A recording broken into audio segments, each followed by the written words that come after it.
ஓவியம் கார்த்தி. இந்த வீடியோவில் டிஜிட்டல் பெயிண்டை பற்றி கொஞ்சம் விரிவாக பார்க்கலாம். டிஜிட்டல் பெயிண்டிங் என்பது கணனி உலகில் ஓவியர்களிடையே பெரிய மாற்றத்தை ஏற்படுத்தி உள்ளது. இது சினிமா, புகைப்படக்கலை, வீடியோ கேம்ஸு, இந்த மாதிரி பலதரப்பட்ட கலைஞர்கள் திறமையை வெளிப்படுத்தி கொண்டு வந்துள்ளது. நிறைய திறனாளிகளை உருவாக்கி உள்ளது. டிஜிட்டல் பெயிண்டில் அப்படி என்ன ரகசியங்கள் ஒளிந்து கொண்டிருக்கிறது, அதை நம்மாலும் கற்றுக்கொள்ள முடியுமா என்பதை சுலபமாக்கவே இந்த வீடியோ. டிஜிட்டல் பெயிண்டிங்க்கு முக்கியமானது பிரஷ். எப்படி தயார் செய்வது என்பதை பற்றி விரிவாக இதில் பார்க்கலாம். எல்லோருக்கும் கிடைக்கும்படியான சுலபமான பொருட்களை கொண்டு இங்கு, தண்ணீர், உப்பு இவைகளை கொண்டு அடோபி போட்டோஷாப்பில் உள்ள டிஃபால்ட் பிரஷ் இதையும் பயன்படுத்தி சில மாடல்களை செய்து நமக்கு தேவையான பிரஷ்களை நம்ம உருவாக்கி கொள்ளலாம். இதற்கு நான் பயன்படுத்திய பொருள் Adobe Photoshop, XP pen tablet driver இவைகள் தான். அதேபோல் மிருகங்களின் தோல், ரோமம், சில இயற்கை படங்கள், சில வித்தியாசமான ஒளியில் எடுக்கப்பட்ட சில படங்கள், இவைகளை எல்லாம் நாம் ஒன்று சேர்த்து அடோபி போட்டோஷாப்பில் உள்ள பிரஷ் செட்டிங்ஸில் சில மாறுதல்களை செய்து இந்த பிரஷ்களை நாம் பயன்படுத்தலாம். இந்த மாதிரி ஓவியர்கள் அந்த காலத்தில் தனக்குன்னு சில ஸ்டைலை வச்சுக்கிட்டு தனக்குன்னு சில பிரஷ்களை உருவாக்கி அதில் அவங்க சிறப்பாக இருந்தாங்க. இந்த டிஜிட்டல் பெயிண்டிங் பிரஷ் தயார் பண்ணுறதுக்கு எந்த விதமான வரைமுறையும் கிடையாது. அவரவர்கள் விருப்பம், அவரவர்களுடைய பயன்பாடு, இதை வைத்து உருவாக்கினார்கள். அனைத்து டிஜிட்டல் பெயிண்ட் ஆர்டிஸ்ட் எல்லாருமே தனக்குன்னு ஒரு எஃபெக்டை உருவாக்கி தனக்குன்னு ஒரு பாணியை வைத்துக்கொண்டு அவர்கள் அந்த பாணியில் சிறந்து விளங்கினார்கள். போட்டோஷாப்பில் உள்ள அனைத்து பிரஷ்களுமே அநேக ஆராய்ச்சிக்கு பிறகு உருவாக்கப்பட்டதுதான். போட்டோஷாப்பில் உள்ள பிரஷனுடைய வசதியை நன்றாக பயன்படுத்த தெரிந்து கொண்டால் பிரஷ் தயார் பண்ணுவது என்பது மிகவும் சுலபம். நமக்கு தேவையான வகையில் சுலபமாகவும் வேகமாகவும் வரையறதுக்கு அது மிகவும் உதவி பண்ணும். ஒரு வெள்ளை பேப்பரில் கொஞ்சம் தண்ணியில் பஞ்சம் நினச்சி அந்த பேப்பரில் தண்ணியை நல்லா தடவிக்கணும். தடவிட்டு ஒரு ட்ராப் இங்கு லேசாக பஞ்சில் தொட்டோ அதை வச்சோ அதில் தண்ணியில் ஊறுற மாதிரி அந்த பேப்பரில் அப்படியே ஸ்ப்ரெட் ஆகிற மாதிரி வைக்கணும். அதுக்கப்புறம் உப்பு லேசாக அது மேலே தூவணும். சாதாரண சால்ட்டு, அது புள்ளி புள்ளியாக கருப்பாக தெரியும். அப்புறம் அது ஹேர் ட்ரையில் காய வைக்கணும். காஞ்ச பிறகு அதை ஸ்கேன் பண்ணணும். இந்த தண்ணியில் ஊறினதுனால பேப்பர் கொஞ்சம் பப்புள் மாதிரி உப்பியிருக்கும். ஹேர் ட்ரையரில் நல்லா காய வச்சிடணும். காய வச்ச பிற்பாடு அதை ஸ்கேனரில் வச்சு ஒரு 800 × 800 பிக்சல் சைஸில் அதை ஸ்கேன் பண்ணி ஒரு ஃபைலாக வச்சுட்டு எடிட் பெனியில் போய் டிஃபைன் ப்ரஷ் அப்படிங்கிறத செலக்ட் பண்ணி அதை ஒரு ப்ரஷ்ஷாக கன்வெர்ட் பண்ணி வச்சுக்கணும். மறுபடியும் ஒரு நியூ ஃபைல் 200 × 200 வச்சு ஓப்பன் பண்ணி அதில் இந்த டிஃபைன் ப்ரஷ் நாம் தயார் பண்ணதை ஒரு ஸ்ட்ரோக் போட்டு அதையும் சேவ் பண்ணி வச்சுக்கணும். அதுக்கப்புறம் அந்த ஸ்ட்ரோக் மேலே வேணும்னா இன்னொரு ஸ்ட்ரோக் போடலாம், அல்லது அதே லேயரை காப்பி பண்ணி அது மேலே இன்னொரு லேயரை வைக்கலாம். மேலும் பிளண்டிங் மோடில் போய் பிளர், காசியன் பிளர் இந்த மாதிரி எதையாவது செலக்ட் பண்ணி அதை பிளர் பண்ணலாம். அல்லது ப்ரஷ் மெனுவில் போய் வேற ஒரு ப்ரஷ் எடுத்து அது மேலே ஒரு டாட் வைக்கலாம். இது எல்லாம் செஞ்சுட்டு லேயர் பிளண்டிங் மோடில் போய் நமக்கு என்ன மாதிரி பிளண்டிங் மோடு நல்லா இருக்குதோ அந்த பிளண்டிங் மோடை செலக்ட் பண்ணி அதில் அப்ளை பண்ணணும். அப்ளை பண்ணிட்டு அந்த எட்ஜ் எல்லாம் இருக்கு இல்லைங்களா, அதை வந்து எரேசரில் ஒரு சாஃப்ட் ப்ரஷ் ரவுண்டு செலக்ட் பண்ணி ஓரத்தை எல்லாம் அழிச்சிட்டு கொஞ்சம் சாஃப்டாக வர்ற மாதிரி செஞ்சுட்டு அதை வந்து மறுபடியும் டிஃபைன் ப்ரஷில் போய் ஃபைனலாக நாம் வந்து ஒரு நமக்கு பிடிச்ச ஒரு பேர், ஒரு ஸ்கை அல்லது ஸ்கை ப்ரஷ் அப்படின்னு ஏதோ ஒரு பேர் கொடுத்து சேவ் பண்ணி வச்சுக்கணும்.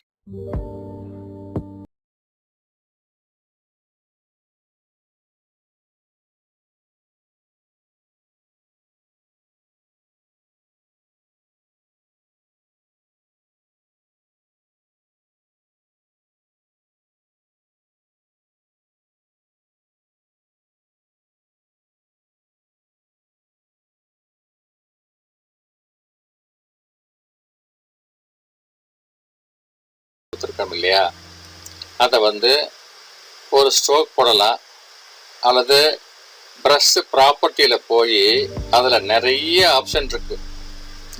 அந்த ப்ரஷ்ஷை வந்து மல்டிப்ளை பண்ணலாம், எட்ஜு வந்து சாஃப்டாக வர மாதிரி பண்ணலாம், ரவுண்ட்னஸை மாற்றலாம். இப்படி அந்த ப்ரஷ்ஷு ப்ராப்பர்ட்டியில் ஏகப்பட்ட ஆப்ஷன் இருக்கு. அந்த ஆப்ஷனை நம்ம புரிஞ்சுக்கிட்டோம் அப்படின்னம்னா ப்ரஷ்ஷு வந்து ரொம்ப சுலபம். அதில் நிறைய வசதி இருக்குது. அதை நீங்கள் எக்ஸ்பெரிமெண்ட்டாக ஒவ்வொன்றா செஞ்சு செஞ்சு செஞ்சு பார்த்துட்டு எந்த ஆப்ஷன் நமக்கு வசதியாக இருக்குதுன்னு தெரிஞ்சு அதை நீங்கள் பயன்படுத்தினீங்க அப்படின்னீங்கன்னா வரைகிறதுக்கும் அது வரையக்கூடிய நேரமும் நமக்கு ரொம்ப மிச்சமாகும். அந்த ப்ரஷ் ப்ராப்பர்ட்டி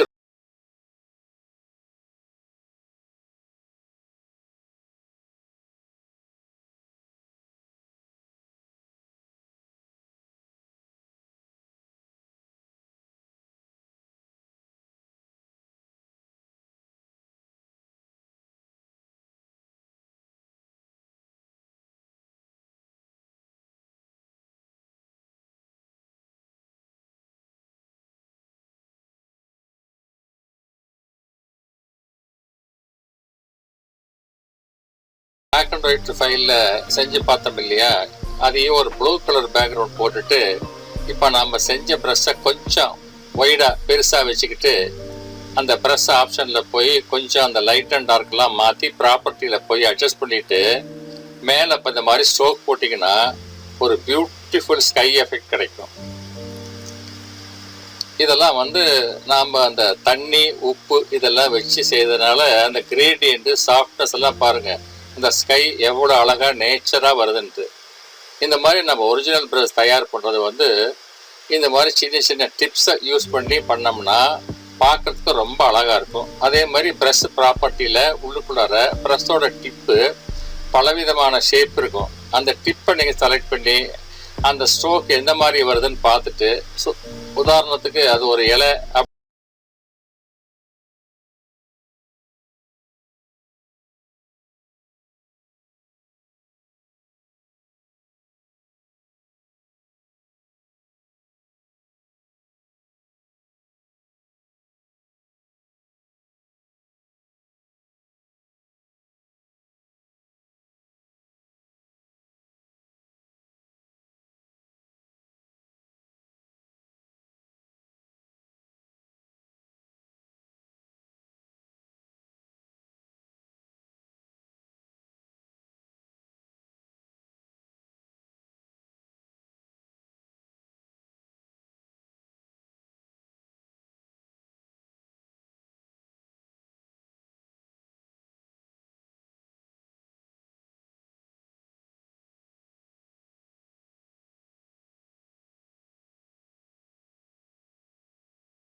அதே போல் மிருகத்தோட ரோமம்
கிரியேட் பண்ணி நாம் கிரியேட் பண்ண அந்த ஸ்கின் அப்படிங்கிற ப்ரெஷ்ஷை ப்ரெஷ்ஷு ப்ராப்பர்ட்டியில் போய் ஷேப் டைனமிக்கு, ஸ்பேஸிங்கு, ரவுண்ட்னஸ்ஸு இது எல்லாம் மாற்றி நம்ம ஸ்ட்ரோக் வரைஞ்சோம்னா அதை நாம் நினச்ச மாதிரி அழகாகவும் நமக்கு என்ன மாதிரியான வளைவு நெளிவுல வேணுமோ அந்த மாதிரி அதை மாற்றலாம். அதெல்லாமே ப்ரெஷ் ப்ராப்பர்ட்டியில் தான் இருக்குது. ஆனால் இதுக்கு நிறைய ப்ராக்டிஸ் எடுக்கணும்.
இன்னொரு புது ஃபைல் கிரியேட் பண்ணி அது பேக்ரவுண்டு ப்ளூவாக மாற்றி இந்த ஸ்டார் ப்ரஷ்ஷை செலக்ட் பண்ணி ப்ரஷ்ஷினுடைய கலர் வந்து ஒயிட் செலக்ட் பண்ணிவிட்டு ப்ரஷ்ஷு ப்ராப்பர்ட்டியில் நிறைய மாற்றங்கள் இருக்குது. ஒவ்வொன்றா ட்ரையல் அண்ட் எரரா செஞ்சு பார்த்துட்டு அந்த ஸ்ட்ரோக்கை நீங்கள் பிளாக் அண்ட் ஒயிட்டு கலரு எப்படி வேணாலும் பண்ணலாம்.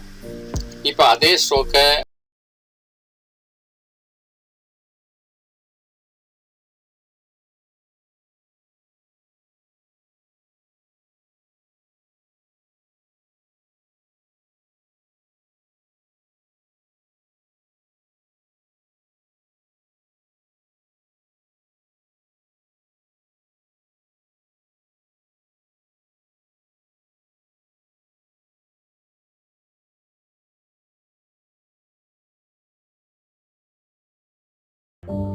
அந்த ப்ரஷ் ப்ராப்பர்ட்டியில் ஸ்கேட்டரிங் செலக்ட் பண்ணி ஷேப் டைனமிக்கை செலக்ட் பண்ணி ஒரு ப்ளூ பேக்ரவுண்டை ஸ்ட்ரோக் போட்டால் அந்த பாருங்கள் ஸ்டார் வந்து அப்படியே சின்னதும் பெருசுமாக அந்த பேக்ரவுண்டு பூராவும் ரொம்ப சுலபமான ஒரு ஸ்டார் எஃபெக்டை நம்ம கிரியேட் பண்ணலாம்.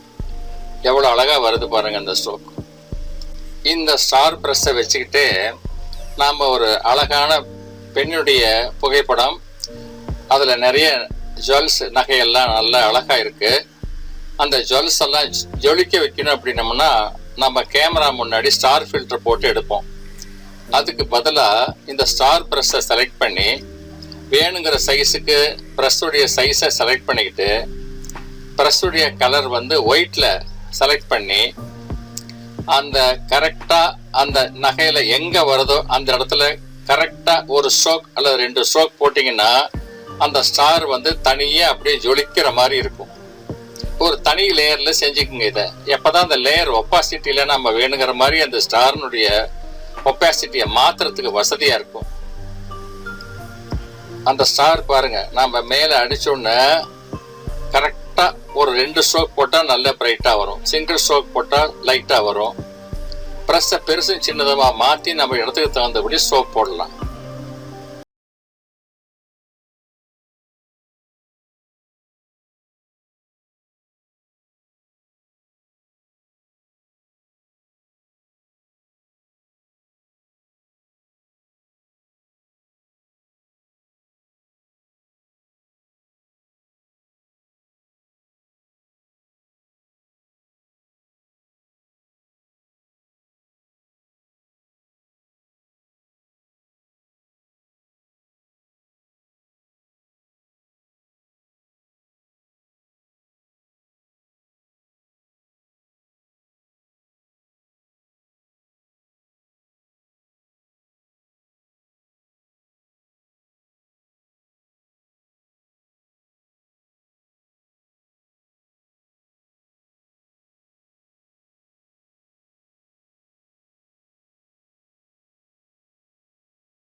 பார்த்துருப்பீங்க. மறக்காம லைக் பண்ணுங்க, ஷேர் பண்ணுங்க,